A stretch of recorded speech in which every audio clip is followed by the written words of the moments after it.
بسم الله، اللهم صل وسلم وبارك على نبينا محمد. السلام عليكم واهلا ومرحبا بكم عندي في القناه مع فيديو جديد ووصفه حنه جديده. زي ما وعدتكم دايما اسرار الحنه كلها هتلاقوها عندي. اتمنى هذا الفيديو ينول اعجابكم وتستفادوا منه. اتمنى لو انت اول مره تشوفيني اشتركي في قناتي وفعلي زر الجرس عشان يوصلك كل جديد بنزله، وما تنسيش اللايك الجميل وشير لاصحابك عشان الكل يستفاد. يلا بينا نبدا على بركه الله. اول مكون معايا طبعا دوت الاساسي بتاعي النهارده اللي هي قشور الرمان. قشر الرمان دوت انا عايزه اقولك ان هو معجزه في الحنه، طبعا حاجه كده فوق الخيال. انت لو انت عندك قشر الرمان اللي هو المجفف او اللي هو زي ما انت شايفه كده، لا لسه اللي مش مجفف، ده بيبقى برضو حلو جدا جدا. هوريهولك دلوقتي مع بعض هنعمل فيه ايه. انا معايا هنا كميه حلوه، يعني حوالي 3 4 رمانات انت كده مقشراها وشايله القشر على جنب. طبعا موسم الرمان دلوقتي، الحقي وهاتي وخزني منه عشان طبعا هنعمل منه وصفات كتير جدا. اولهم وصفه حنه النقش اللي احنا هنعملها مع بعض النهارده. هنقطعهم حتت صغيره زي ما احنا شايفين كده مع بعض كده عشان ننزل منه الخلاصه كلها. طبعا هتشوفي هنعمل ايه مع بعض دلوقتي. هننزل منه الخلاصه كلها. عايزه اقولك ان فوائده رهيبه جدا جدا جدا للشعر، بس احنا النهارده هنستخدمه للحنه النقش. طبعا هنعجن بيها الحنه النقش بتاعتنا النهارده، وهنضيف برضو حاجات تانية كتير. بس اهم حاجه كملي معايا الفيديو للاخر عشان تطلعي انتي المستفاده من الفيديو.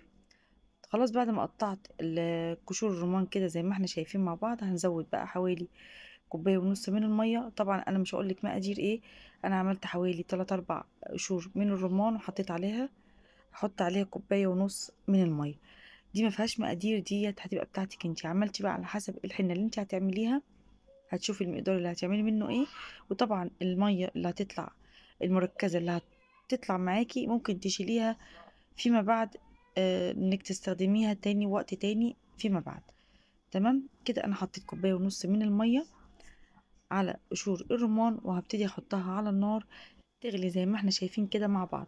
دي كانت اول غلوه ليها. شايفين الميه ابتدت تبقى لونها يتغير ازاي. طبعا انا هسيبها تغلي مش اقل من 10 دقايق على نار تكون هاديه، وتغطي ما تغطيش عليها الغطا بتاعها، لا سيبيها كده متهويه، عشان طبعا لو غطيناها هتفر منك على البوتاجاز وهتدهولك الدنيا.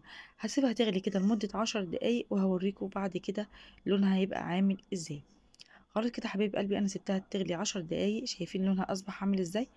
طبعا الرمان من نفسه من قبل ما نعمل بيه اي حاجه، طبعا لما بنيجي نقشره بيدي لون طبعا في التصبغ في الايد بيبقى ظاهر جدا، فصعب ان احنا نطلعه. فاحنا خدنا منه الخلاصه دي كلها وهنبتدي نعجن بيه الحنه. طبعا شرط اساسي ان قشر الرمان يتهري معاكي خالص زي ما انت شايفه كده بالظبط. خلاص انا نزلته من على البوتاجاز بعد 10 دقايق. شايفين الخلاصه نازله عامله ازاي. هنبدأ نصفيه مع بعض ونشوف لون برضو المية نازل عامل ازاي. بسم الله ما شاء الله، المية نازلة تقيلة جدا يعني مش خفيفة، قوامها تقيل جدا. انا ركزتها جدا جدا، خليتها مركزة عشان تديني نتيجة افضل واحسن. كده انا صفيت قشور الرمان وهنشوفه مع بعض. طبعا شرط اساسي انك تخلي القشر بتاعك يبقى مهري جدا على البوتاجاز. خلاص كده انت وصلتي لمرحلة انك خلاص نزلت الخلاصة كلها، وانك هتستخدمي بقى المية خلاص تدفي عليها. شايفين خلاص، شايفين القشر معايا اتهرى ازاي كده.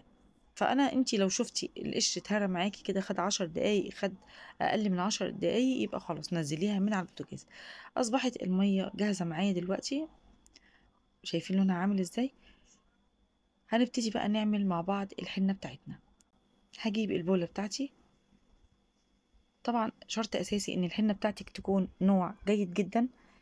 انا اعرف ان الحنة اليمنية حلوة جدا جدا، وكمان الحنة السودانية، وكمان الحنة المغربية، واسمع كمان عن الحنة السعودية حلوة جدا جدا جدا. احنا هنا بنستخدم الحنة اللي بتيجي من اسوان. عندنا في مصر بنستخدم الحنة اللي بتيجي من اسوان، بتبقى حلوة جدا برضو. فانا هاخد المقدار اللي انا عايزاه من الحنة. انا خدت حوالي معلقتين من الحنة، هبتدي احط عليها نص معلقة من السكر ونص معلقة من الملح. وهحط عليها كمان معلقة من الخل الأبيض العادي. طبعا الحنة بتاعتي النهاردة في متناول ايد اي حد يعملها، غير مكلفة نهائي، يعني ممكن تقومي تعمليها في الحال، مش هتكوني مكلفة نفسك بأي حاجة. هنبدأ بقى نعجن الحنة بتاعتنا، بس قبل ما نحط المية نديها تقليبة كده، السكر مع الملح مع الخل بتاعنا، نديها تقليبة حلوة. وبعد كده حبايب قلبي نبتدي بقى نحط مغلي قشر الرمان اللي احنا عملناه مع بعض على الحنة بتاعتنا، ونبتدي نقلب كويس جدا ونوصل لحد ما نوصل للقوام اللي احنا عايزينه. طبعا كل ما احتاجت معاكي كل ما تحطي، كل ما احتاجت معاكي كل ما تحطي، زي ما احنا شايفين كده مع بعض.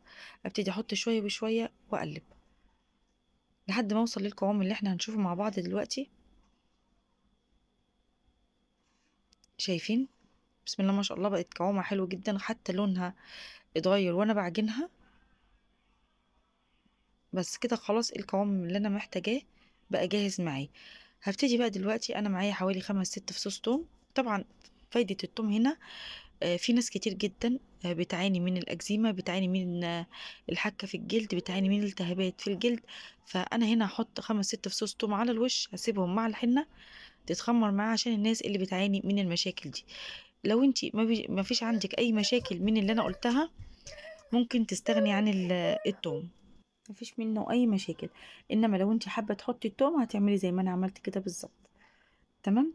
طبعا هنسيب الحنة بتاعتنا تخمر لمدة 8 ساعات، وممكن تخليها كمان ليلة كاملة، يعني ممكن تخليها 12 ساعة وتبقى جاهزة معاكي. المكان اللي انت هتحطي عليه الحنة لازم يكون نضيف تماما، ما يكونش فيه كريمات، اي ادوات تجميل، ما يكونش فيه اي حاجة، مغسول بالمية والصابون. وبعد كده هتحطي الحنة بتاعتك عليها، هتسيبيها تنشف تماما. وبعد كده حبيبة قلبي هتجيبي ليمونة كبيرة وتحطي عليها معلقة من السكر وتدوبيها. وبعد كده هتحطي على المكان اللي انت عملتي بيه الحنة بعد ما تقشريها، وما تعرضيش لإيدك للمية لمدة 4 ساعات. وبعد كده حطي إيدك تحت المية عادي، مفيش منها أي مشاكل. كده خلص الفيديو بتاعي حبايبي، اتمنى يكون عجبكم. ما تنسيش بقى لو انت مكمله معايا لحد دلوقتي، ادخلي على القناه هتلاقي فيديوهات حلوه كتير جدا هتعجبك، فيديوهات للشعر للبشره حلوه جدا جدا ان شاء الله هتعجبك. ما تنسيش اللايك الجميل وشير لاصحابك عشان الكل يستفاد، واشتركي في قناتي لو انت لسه ما اشتركتيش. دمتم سالمين